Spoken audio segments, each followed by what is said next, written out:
Hello, my name is Giuliani, and I did the project Seeing Things Differently. A little bit behind the project, growing up, I was in the inclusion school. I remember learning ASL from hearing impaired students and sharing library and lunch and gym with special education classes. I know that experience is very different from a lot of students who don't interact with disability in their everyday lives. I wanted to help parents, teachers, youth services librarians, and most importantly, school librarians to build up a collection representing the array of disabilities that their students may encounter among peers. The focus of the project is on disabilities affecting young people either directly, as teens, or because of parent. While there are many, many book lists on the internet related to disability, as well as guides for selecting diversity books, this LibGuide is unique. The list is focused on finding books for specific needs, such as a teen with scoliosis or a child whose mother has multiple sclerosis. You can use this information to find specific types of books in the LibGuide or just browse. For example, a teen book on scoliosis would be in the Muscles and Bones page. On the page, you select the Young Adult tab and scroll down alphabetically. They're sorted by call number, which in this case is the diagnosis. And you're going to scroll down to scoliosis, and there will be a young adult book on scoliosis. The same process can be followed for any intersection of disability and audience age. Even if a specific disability is not listed, similar disabilities can be found on the related page.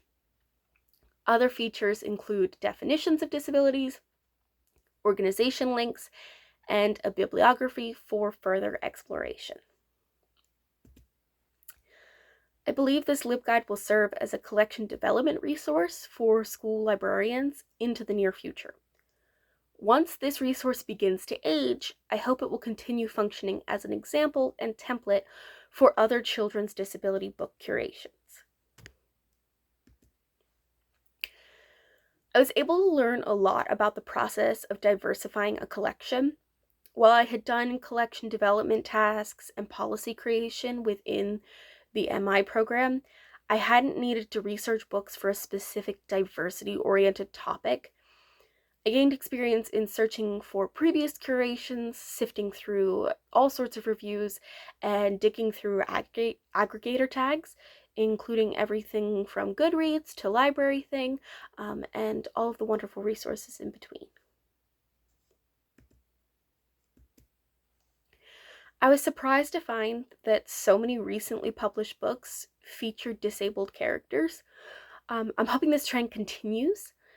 And when it comes to challenges, I did notice that a few disabilities were underrepresented. Though I tried to cover all of those intersections of audience age and disability, there were a few spots with either 0 or 1 books.